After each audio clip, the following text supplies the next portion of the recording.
don't forget to. Welcome everybody to our webinar series on resilience at the Pepperdine Graziadio School. I am so excited you're here. Thank you for joining us. Just a few administrative things as people are joining. I'd be so grateful if you would keep mute on, and also if you would turn off your video. It just saves bandwidth, and I normally don't know how many people are going to join us. Usually by about 10 past, we have a good idea, but until then, it's just really good to make sure that we're not going to have any infrastructure issues. I'm so excited to introduce tonight's guest, Dr. Izzy Justice. And aside from absolutely loving your name, Izzy, which I think is one of the best names I've ever heard, I want to tell everybody a little bit about your background. Izzy brings to our table 3 decades of experience in human capital entrepreneurship and business consulting with a global network of C-suite Fortune 500 companies, serial entrepreneurs, private equity, and thought leaders just across a variety of disciplines.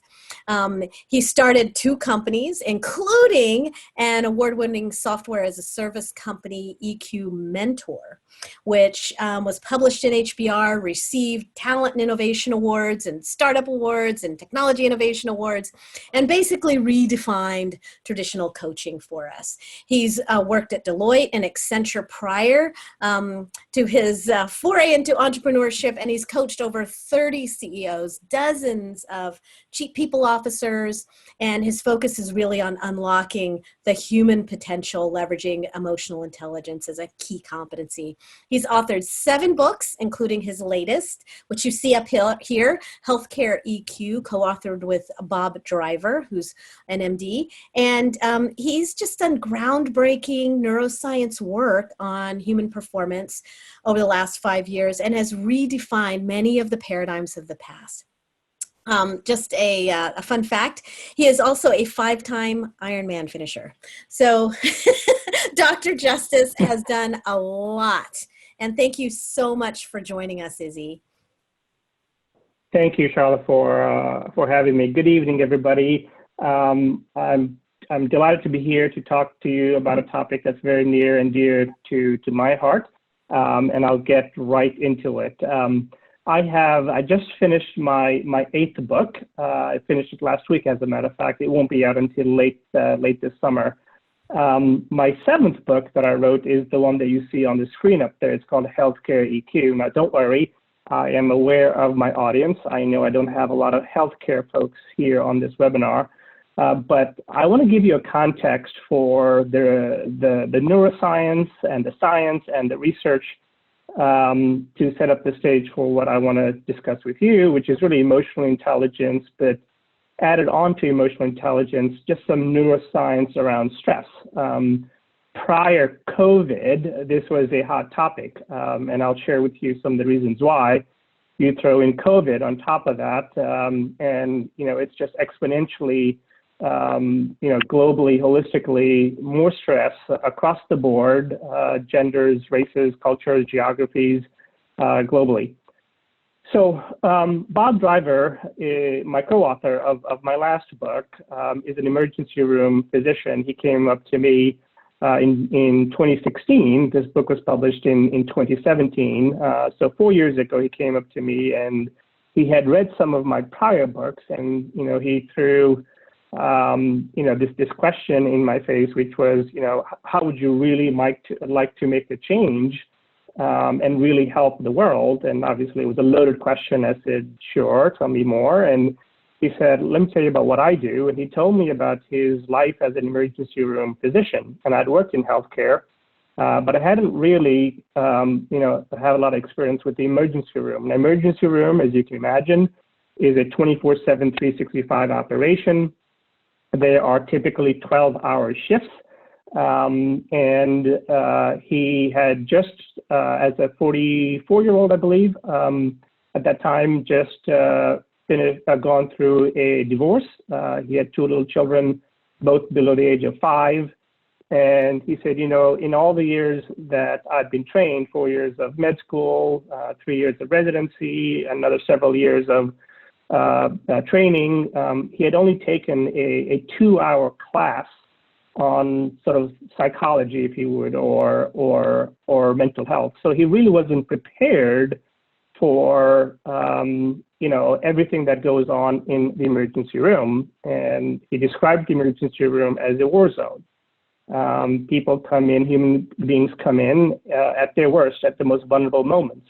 Anything from a kid getting stung by a bee to, God forbid, a 3-car accident where you have fatalities and triage and amputations and those kinds of things. And each one of these events, he said, was by itself on a single shift was traumatizing, depending on the event. You throw these days together and weeks together and years together, and he simply wasn't prepared, because after he would leave and go home, there was a level of fatigue and exhaustion that I'm sure you can empathize with, that prevented him from being a husband, from being a father, especially a husband and father that he really wanted to be. And he said, emotional intelligence is desperately needed in the emergency room space. So that led us to the problem. So what is the problem? So we conducted several studies, and here is the result of sort of one of them. And again, I understand that my audience here this evening are not clinicians, but I will extrapolate on this. So in a typical 12-hour shift, we found that, roughly at the 4-hour mark, so 6 a.m. to 10 a.m. is sort of the first third, 10 to 2 is the second third, and 2 to 6 p.m. is the last third of the shift. We found, again, that typically at the beginning of a shift is when people tend to be less fatigued. That would make sense, because they just got there, they're fresh, they've had their coffee and their breakfast, or all those things that we do in the morning. But as the day went along, they got tired. And the fatigue wasn't even so much physical, but there was some type of a mental and emotional fatigue. This often resulted in very unintended medical errors. As the shift went on, if the first 2 or 3 patients that they saw were what I call high red patients, so very traumatizing, very emotionally draining, requiring a lot of attention, a lot of focus, then essentially the rest of the hours of their shift, the quality of their intellect, their ability to remember things, to focus, to make good decisions was compromised. And this is why, medical errors typically tend to be a fairly significant issue in the healthcare space. So when we did this research, we realized that, oh my gosh, in a 12-hour period, people don't suddenly become incompetent. They don't become 2 inches taller or 2 inches slower. They don't gain weight. They don't lose weight. They don't lose IQ points. So something is going on. There's something going on somewhere that is causing them to lose focus, to lose attention, to be exhausted, to yawn towards the end of the day. We don't yawn when we're physically tired. I've done 5 Ironmans. Never when I'm swimming, biking, or running have I yawned. I've breathed heavily. So yawning is typically, again, a sign that you are, cognitively exhausted. The brain waves, essentially, that you have used are exhausted. The chemicals that are in your body, your emotions, are of a different nature than they were prior to those traumatic events and patients that you would see. Now, you would think, okay, well, this is healthcare, and you'd say, Dr. Justice, I don't work in healthcare. I work wherever I work. When the book came out in 2017, we then went to other industries to leverage some of this stuff, and lo and behold, we found that the same pattern existed in a typical 8 to 5 job, where, again, if in the morning you had some very intense meetings, conference calls, deliverables due, budgeting meetings, then typically when you got to the afternoon, you were tired. So there was an additional competency, just like physicians aren't trained, were never trained in understanding how their brain works and the role of emotions and emotional costs of experiences, neither were the rest of us. We're no different than those doctors, whether you're a banker, a lawyer, a teacher, a professor, whatever you do on this call. I doubt many of you in your formal training or technical training were trained in this, yet you too go through something similar to this. In other words, our performance is based on the emotional cost of what happens prior to when we have to perform at our best. This is a slide that I use a lot. I ask people, when do you leave work? And, people will say, well, I left work at 5 o'clock, but emotionally it was around 2. I think all of us can remember days like this where, the nature of the day was such that, the first parts of the day, or in other cases, the last part of the day were extremely, quote unquote, exhausting. And I'm going to explain that to you. Now, we are a holistic creature. The brain that we use at work is the same brain that we take to home.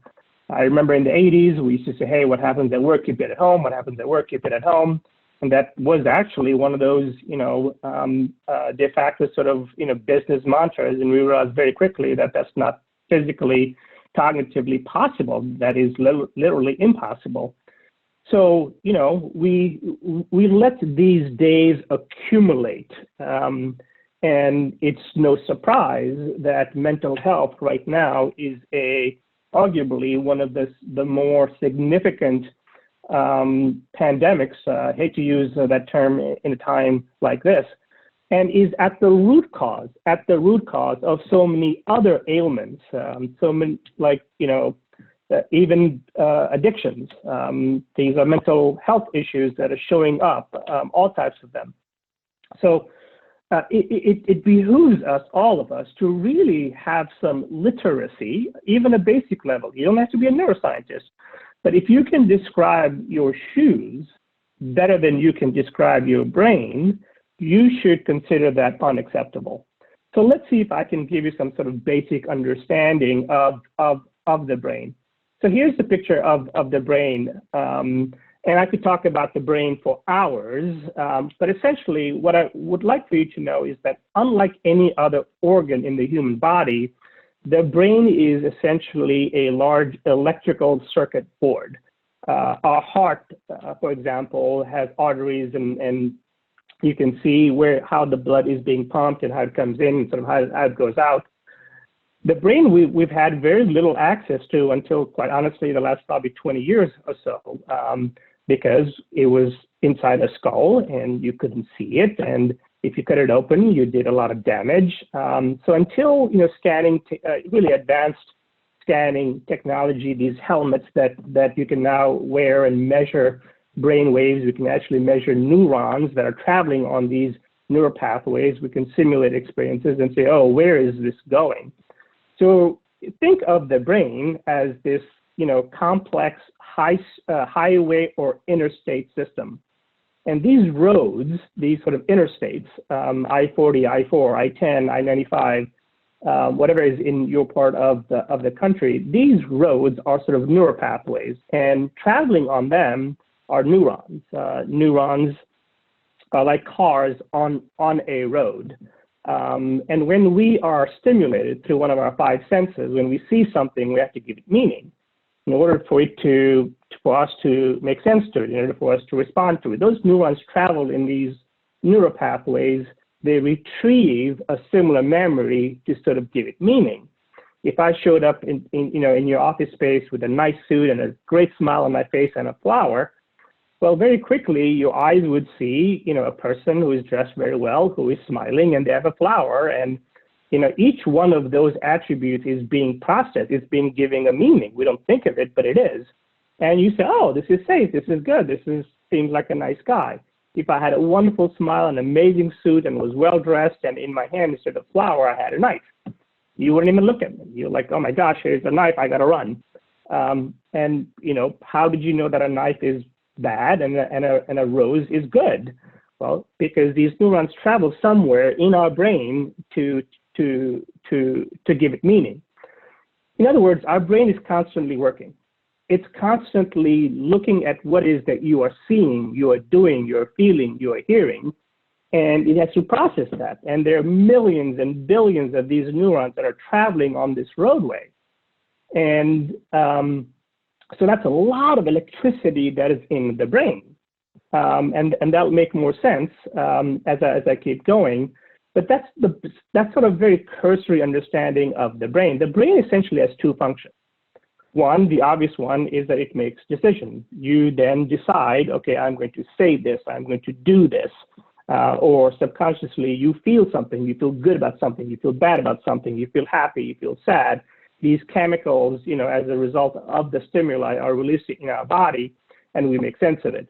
The other thing that's maybe not so obvious is that our brain is also the place where we store all of our memory. Well, because that's where the neurons go to. There's no such thing as muscle memory. All of memory, all of storage is in the brain. Now, you would think that, okay, well, that's a good thing. Well, it's a good thing in some cases, and it's not a good thing. It's kind of like having the fox in the hen house. There are times when it helps to not stereotype things. It helps to sort of be in the moment, but you can't be in the moment if your brain is sort of constantly working. I show this picture a lot. This picture kind of freaks some people out, but this is an actual human being.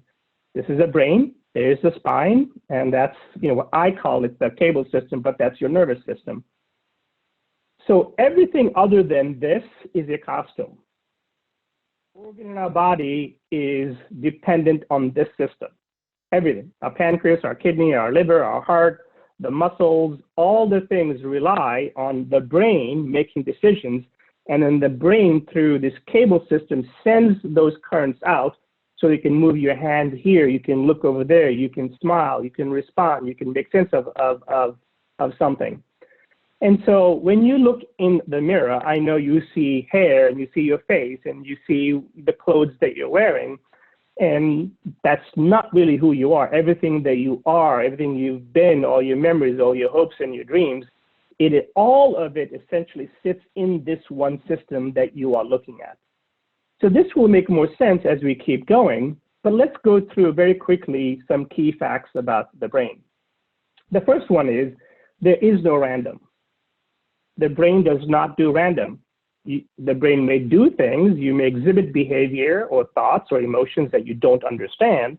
That's a different thing, but there's a reason for it. There's nothing that the brain does that is by accident. It may be wrong, it may be right, but it is not an accident. There's a reason for it. This is a really, it may seem simple, but it is a powerful understanding to have. If something is not random, well, that means you can predict it. And if you can predict it, that means you can manage it, which is a good thing. So we'll talk more about that. The other thing that was discovered, this is old, almost 10 years ago, was that our mind wanders about 65% of the time. What that means is that 2/3 of you that are on this webinar with me right now are not where you physically are. 2/3 of the time, we are not where we physically are. We are thinking about other things. There's too much stimuli in the brain. There are too many things that have happened during the course of today, yesterday, this past week, that are playing in our brain, again, because the brain is this massive interstate system, neurons are traveling everywhere, and your brain is trying to make sense of all of it. So this is really not good. This number was never this high. This is the highest, and it is increasing. So if you think about this, up until 5 generations ago, so 5 generations is about 100 years ago. Up until 5 generations ago, most human beings that walked the face of this earth, our ancestors, they never lived past the age of 40, and they never traveled more than 50 miles from where they were born. That means that the stimuli that they were exposed to was fairly similar. They saw the same people, they ate the same foods, they had the same dangers. And if you look at the circadian rhythms that our ancestors had, we did not have one sleep period. We had multiple sleep periods. So there was plenty of time during the course of the day for the brain to sort of rejuvenate, and I'll talk more about that, but I'll use lay terms for now, to rest, to store things so that the mind wandering wasn't that high. So, but you have to understand this is that wherever you are, whatever you are doing, your mind is wandering. If you are on a 30-minute conference call, that means 20 minutes roughly, or 22 minutes of that conference call, you are not going to be at your best. Your brain is going to be processing something. You're going to miss something that someone is saying, either verbally or non-verbally. You're going to miss a clue. And those clues are very important for our creativity, for our focus, for our attention, so that we can process things and have those things go to different parts of our brain so we can come up with a good answer, a good response. The other thing that is really troubling is that 80 to 95% of all the decisions that we make are subconscious. They're not conscious. If I were to tell you to freeze right now, like a soft freeze from wherever you are, I'm assuming you're on a couch or a chair somewhere, just a soft freeze. Think about where your body is. It's not there by accident. Your leg is in a certain position, not by accident. It's there. I guarantee you that if any part of your body that gets uncomfortable, you won't even think about it. You'll just move naturally. You'll just turn your body around. So all of the organs in the body are constantly working, and they're sending signals to the brain. And the brain is saying, okay, adjust this, adjust that. Even now, as I'm talking, I'm using my hands. I'm not saying, oh, Izzy, move your hand here and then do this. It's just doing it because I'm making a point and I'm used to it. So an overwhelming majority of the decisions that we make are subconscious, which means that we don't always do the things that we want to do, or we don't always do the things that we're capable of doing. And if you throw in a layer of stress on it, stimuli that we're not comfortable with, stimuli that releases different chemicals in our body, stress chemicals, mind wandering goes up and subconscious level goes up because the mind is trying to make sense of this chaos.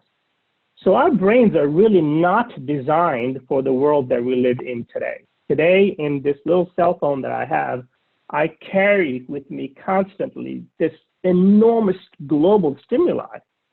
And there's really no time for the brain to sort of rest, which gets to the last point that I want to make about the brain. And all this stuff you can Google and get a lot more information on. It never occurred to us, to be completely honest, to ask, what does the brain do when we sleep?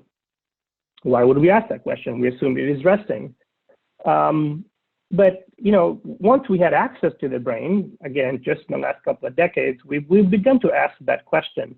And essentially what the brain is now doing when we sleep, amongst, just making sure that, the brain is not random and it's never not working. You may think, oh, well, I'm sleeping, I'm not doing anything. No, your brain is making decisions. It's making your heart pump. It's regulating the temperature of the room. If you're sleeping and there's a loud noise, you're going to wake up. How do you know there's a loud noise? Well, because your ears were still on. We realized that other than those core functions, that the primary function of the brain at night is really storage. Because we live in a world now where we're carrying so much stimuli with us in our devices, and we're all busy during the course of the day, our brain is essentially not doing any storage until we get to sleep, because we're going from one experience to another, to another, to another. The really troubling part about what we discovered was that the way that the brain stores our experiences is not good. If you have 10 experiences yesterday, so yesterday was Wednesday, let's say you had 10 experiences, 9 of them were awesome. You were happy, you got work done, you got a compliment, it was really good. But one of them in the morning, I don't know, you were grabbing a cup of coffee and you burnt the tip of your finger, as an example. Today, 24 hours later, the memory that you're likely going to recall and likely going to subconsciously replay to your friends and to your family and even in your mind, it's not going to be those 9 good things. It will be the burnt finger. Today, if you smell coffee like half a mile away, you'll probably jump and say, oh, coffee there, I better stay away from it because of that little burnt finger. So the brain, if it's not trained to, it's going to self-select what memories to store. And it's only going to store, for the most part, our negative memories over our positive ones. Why? Because the negative ones are more related to our survival. I need to remember the burnt finger more than the awesome compliments I got and the great word that I did, because the burnt finger is more harmful to me. It's going to damage me. And the next time I see heat, I smell heat, I feel heat, I need to back off. So this is not good. So again, this is all pre-COVID. This is not even putting COVID on top of this. And so you can imagine now just where the source of stress and mental health it comes from. It really all comes from this picture that I showed you earlier. So what happens is that our brain is designed that when we feel stress, now stress is defined as a stimuli, any stimuli that is essentially being decoded or understood through one of our negative memories. Our interpretation of that stimuli is a negative one. And so that means, generally speaking, that when something happens, we are recalling, in order for us to make sense of the stimuli. It doesn't matter what the stimuli is. The stimuli has very little to do with it. It's the effect of that stimuli and our ability to make sense of it. And just remember, our ability to make sense of any stimuli is extremely biased. It's based entirely on the memories that are in our brain.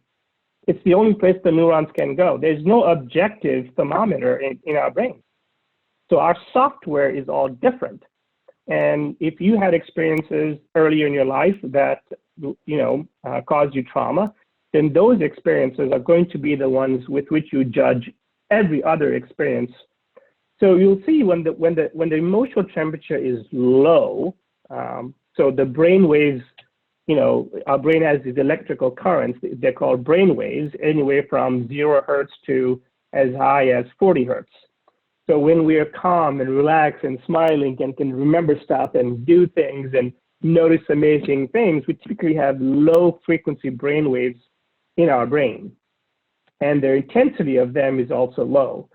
And that means that when you have fewer cars on that road, on those neural pathways, then your brain can go and retrieve. That's why when we are at our best, we can remember something that we read years ago, something that someone told us. You're like, oh my gosh, how did I just say that? Where did that come from? Well, that's because you have those very low frequencies, almost meditative waves that are there. When the frequency goes up, when the emotional temperature changes, cortisol and other types of stress hormones are released in our body. And the amygdala shuts our brain down. It is designed to do that. If I'm crossing a road and I see from the corner of my eye a car coming at me really fast, I'm going to jump out of the way, right? So that stimuli of the car coming at me, danger, danger, danger, it shuts my brain down. It has to do that. If I looked at the car coming at me really quickly and I said, what are my options over here? I wonder how fast that car is going. What material is that car made of? Let me profile this driver. You can see that if I had rational thought during danger, I'm going to get hit by the car. So we are designed to shut down our cognitive function, our induction and deduction capabilities, and frankly, even our memory. And this is what is happening later on in the course of a day in the shift, is that enough cortisol is built, those experiences, the emotional accounting that I'm talking about.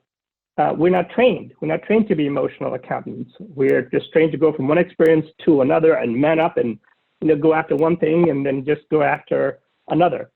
But this is what our brain is designed to do. We cannot change 6 billion years of design.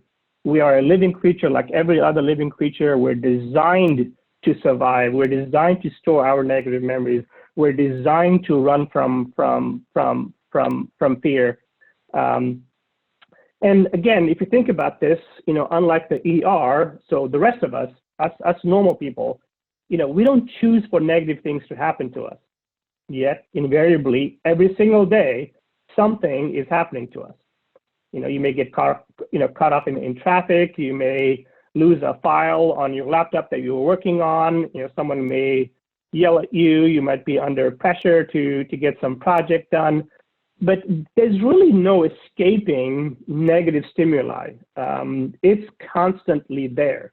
You can look at a post from one of your friends in social media and it can make you red, if you would. But look at the impact of that condition to the physiological body.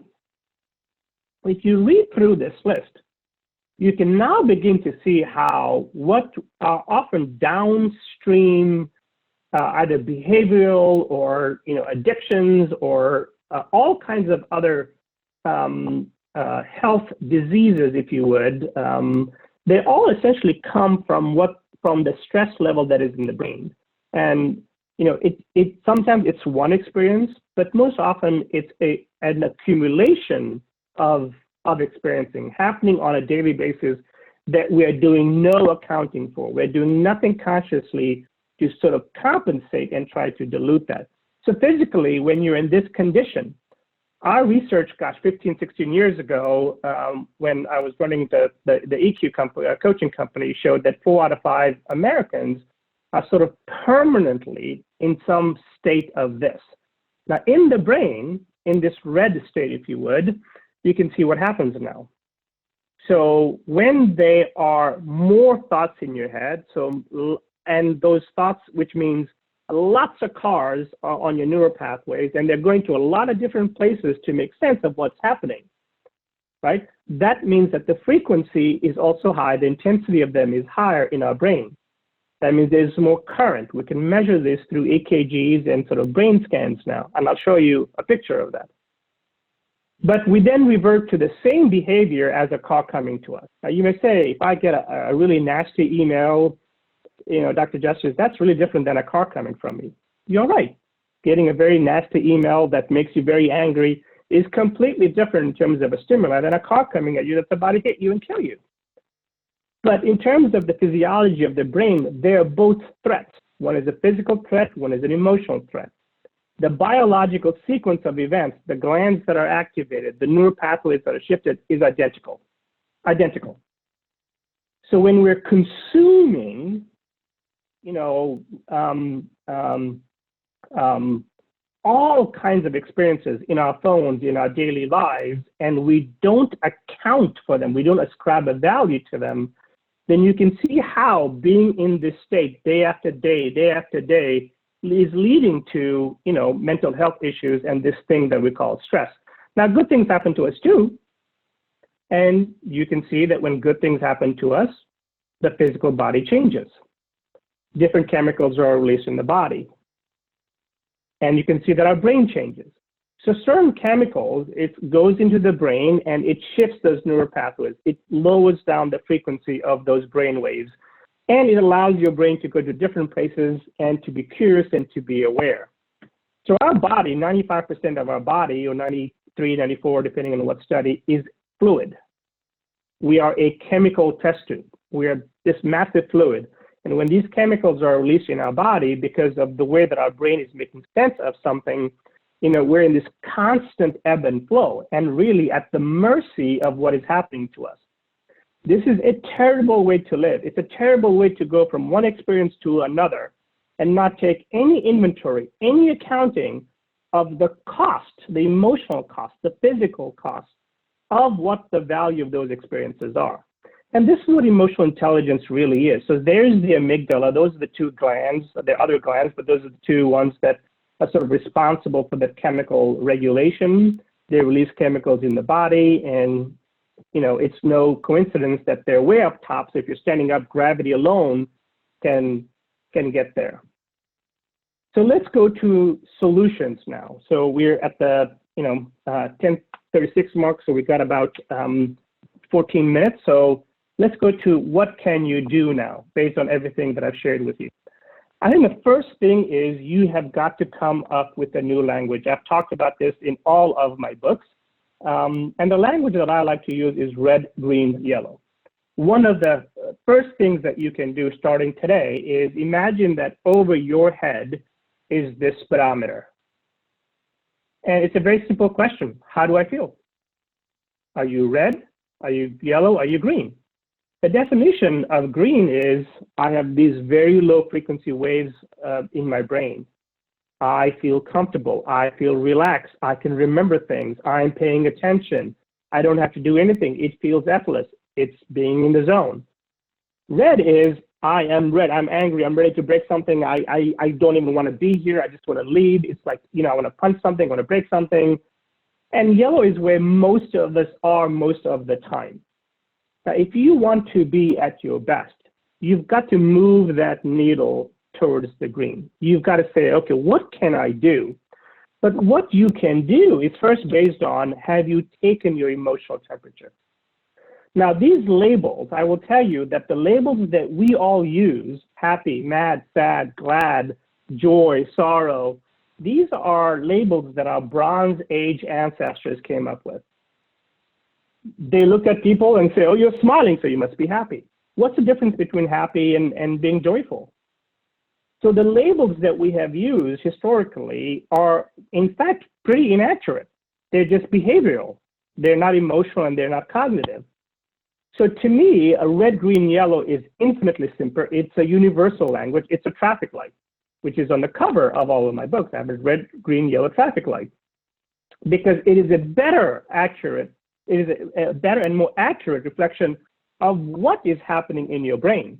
If I'm green, it means that I have very low cortisol levels or low levels of stress.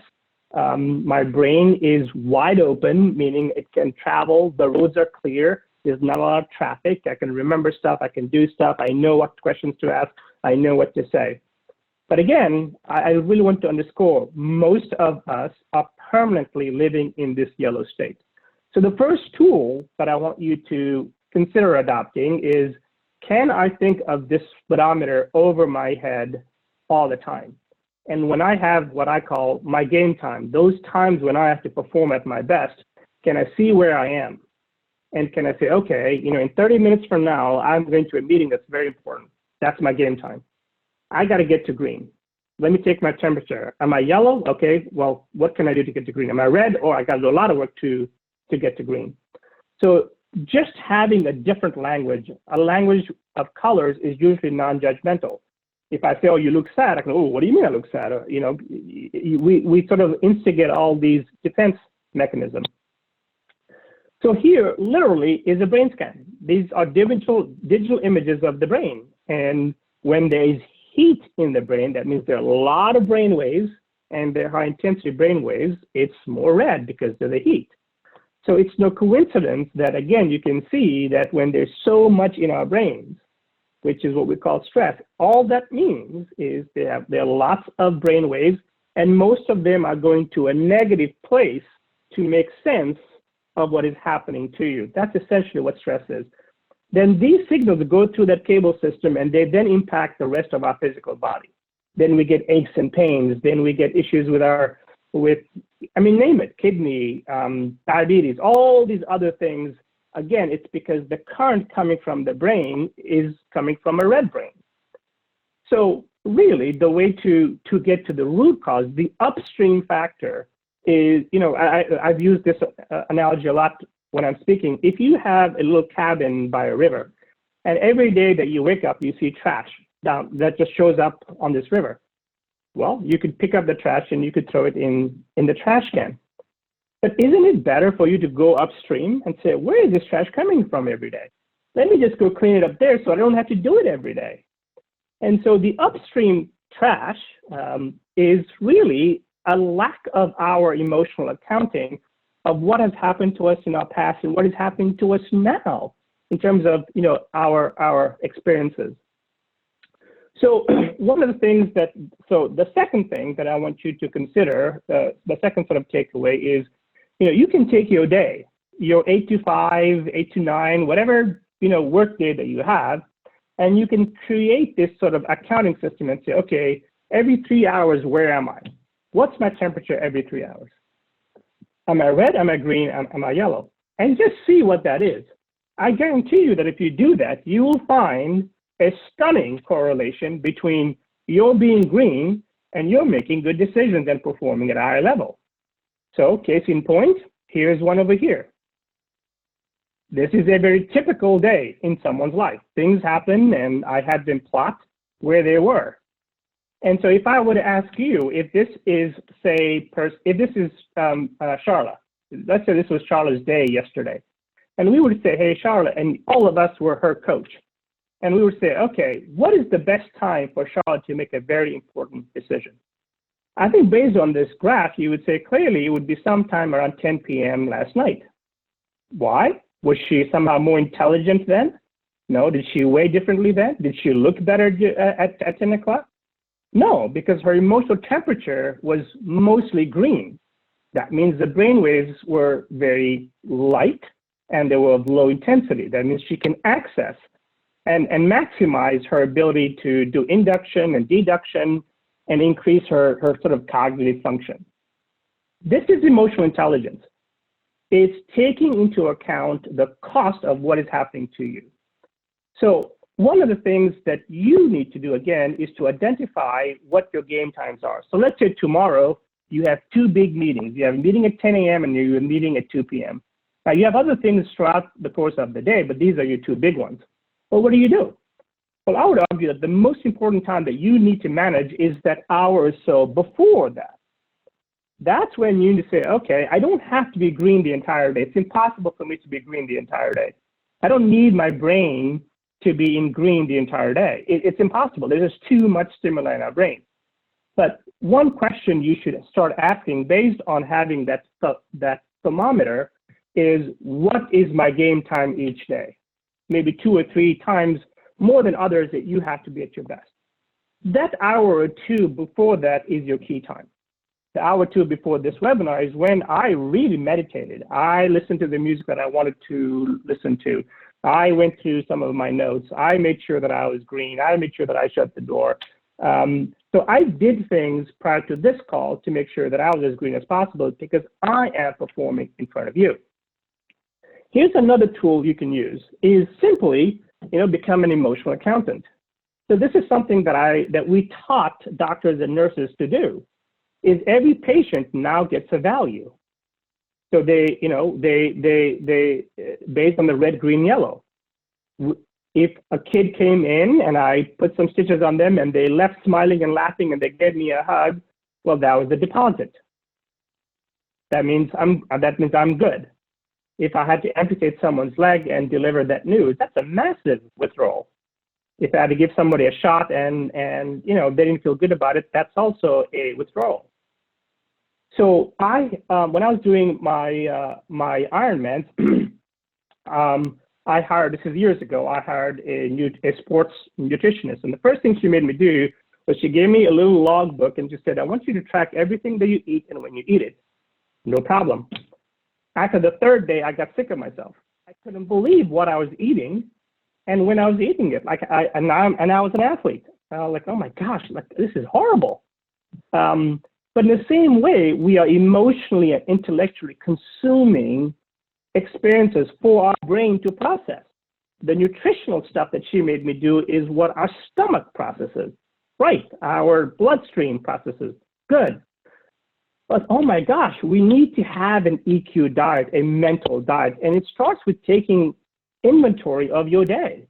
If we can ascribe a deposit and a withdrawal value to the experiences that we have, we can then become better.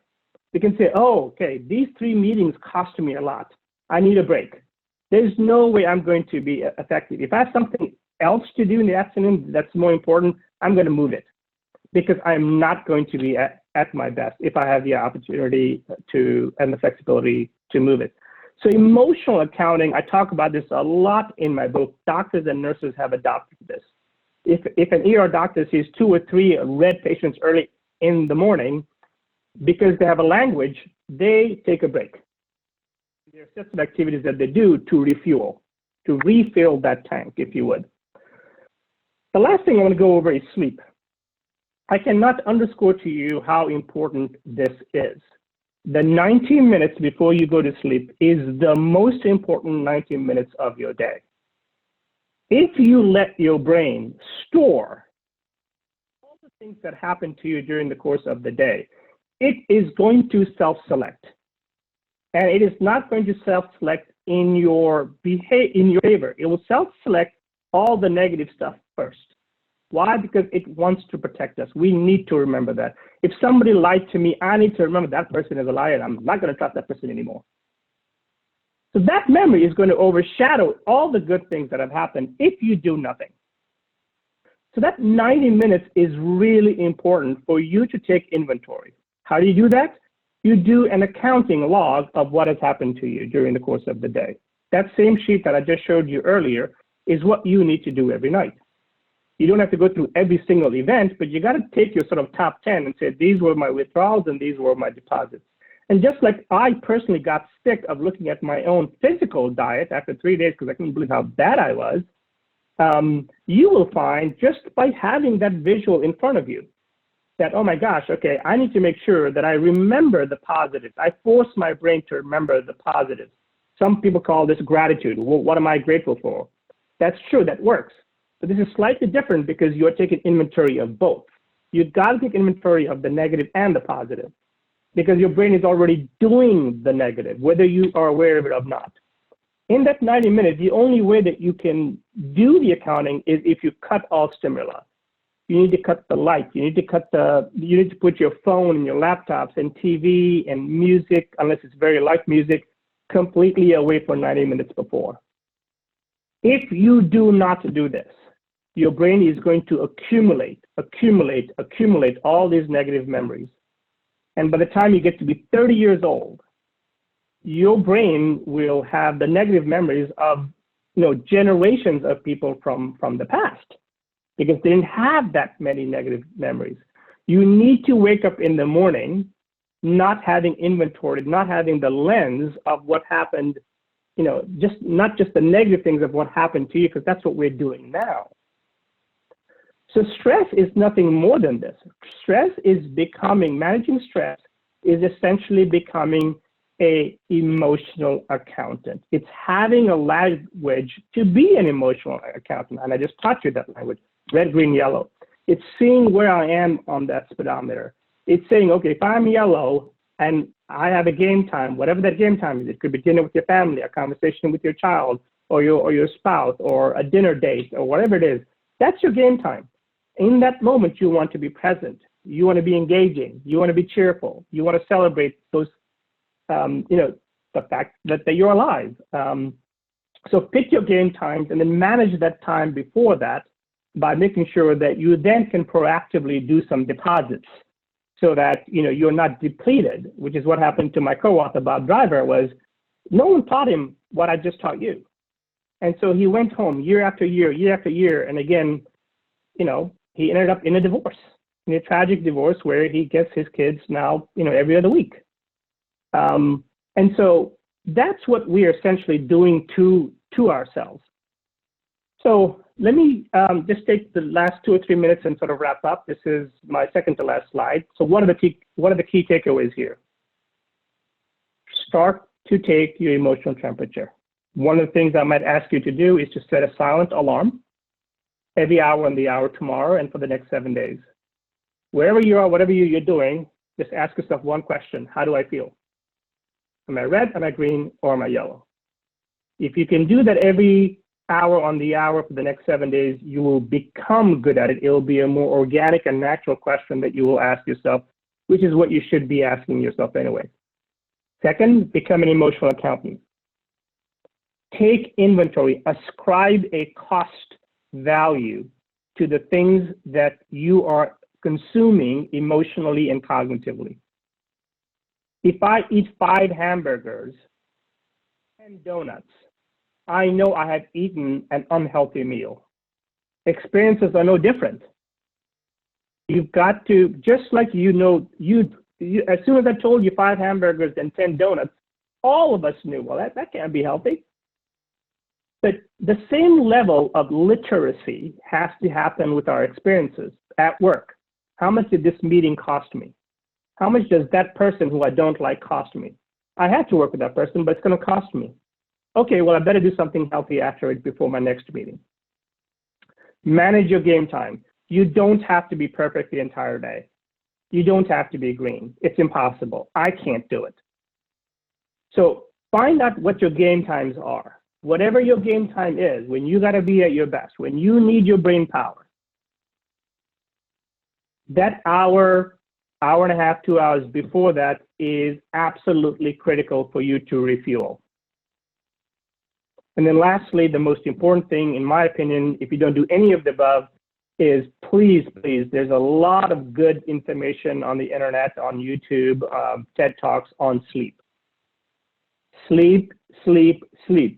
It is so important that those 60 to 90 minutes before your sleep, you take inventory of your day. you don't allow your brain to store what it is designed to store. If that accumulates, a lots of little negative things is the equivalent of one big traumatic event. And suddenly we all have PTSD, and we're all stressed. And we all view the world with the negative lens and not really being present and enjoying our senses and this gift of being alive and the richness of conversations and the food that we eat and our ability to walk and talk and hug and think and create and solve problems. That is our magic.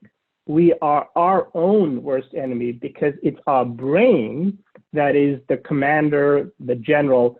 And again, like I said, if you can describe your shoes better than your brain, you should consider that unacceptable.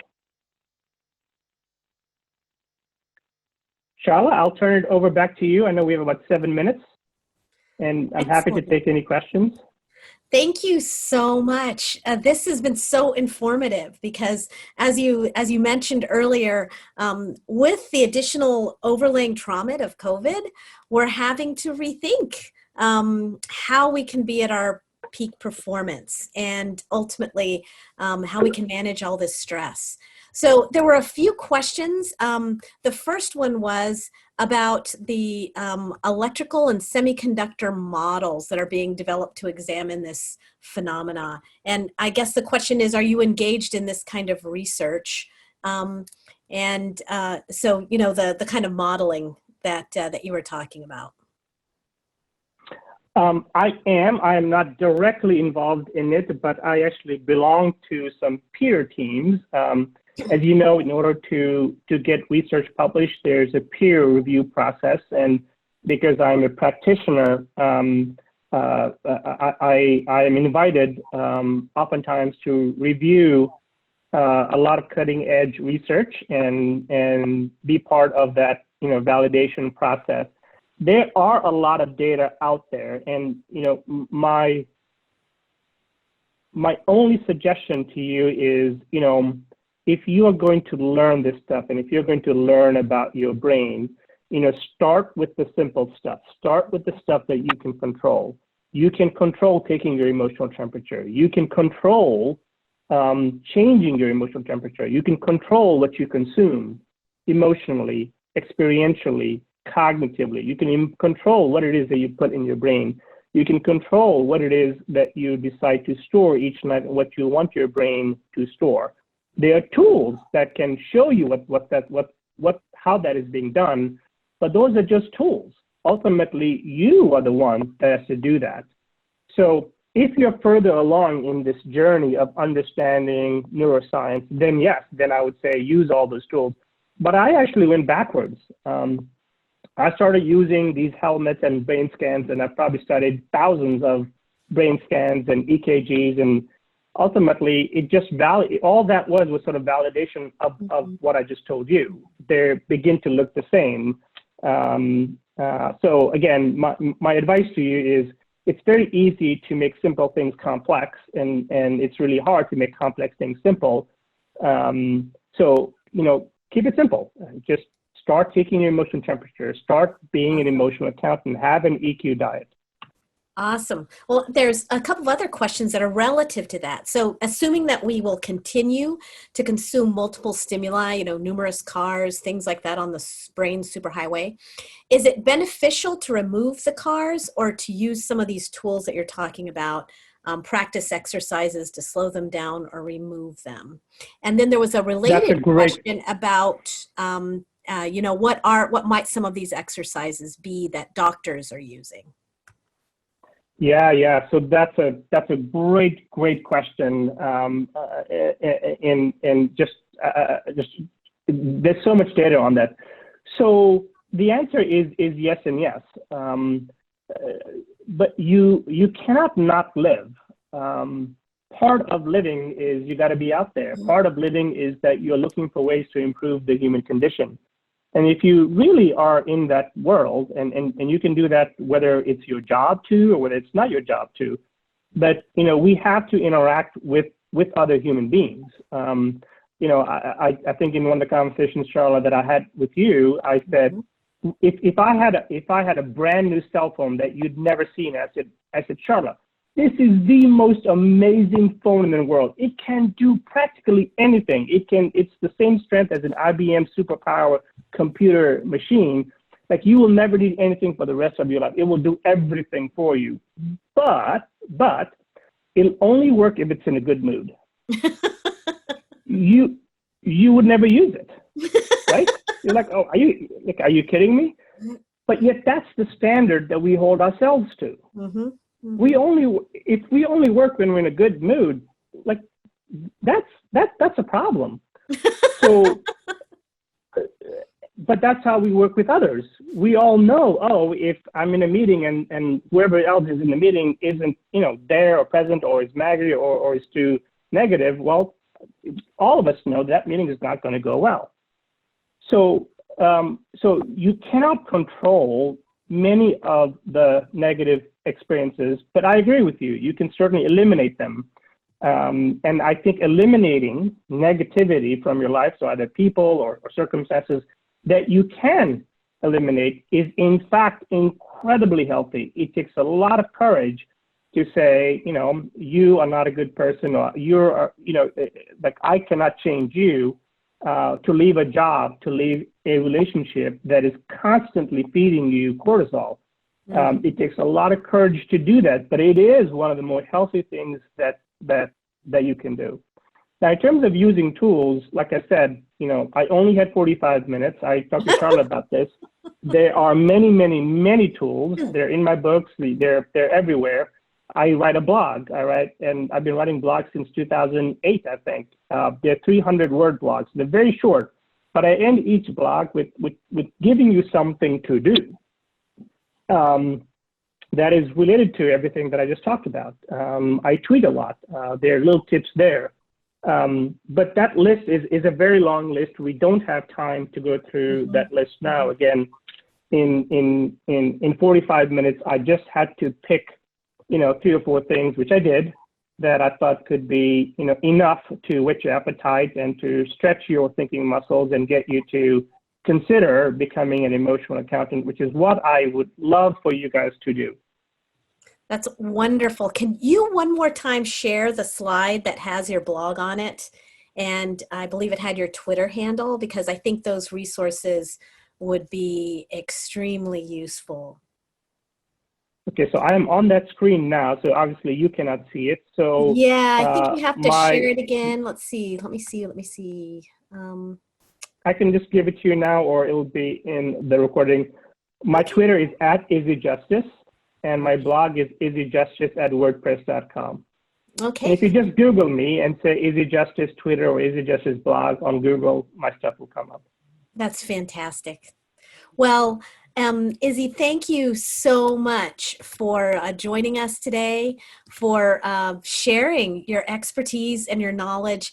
I have found this not only fascinating, but extremely useful because of not only the period we find ourselves in, but the fact that, as you pointed to, all business practitioners, all business leaders really need to figure out how we can manage this stress, but how we can be more emotionally intelligent so that we can navigate these volatile waters and hopefully create a future worth wanting together. And it really means that we have to have this knowledge of our minds and how this works. So thank you so much. I am extremely grateful.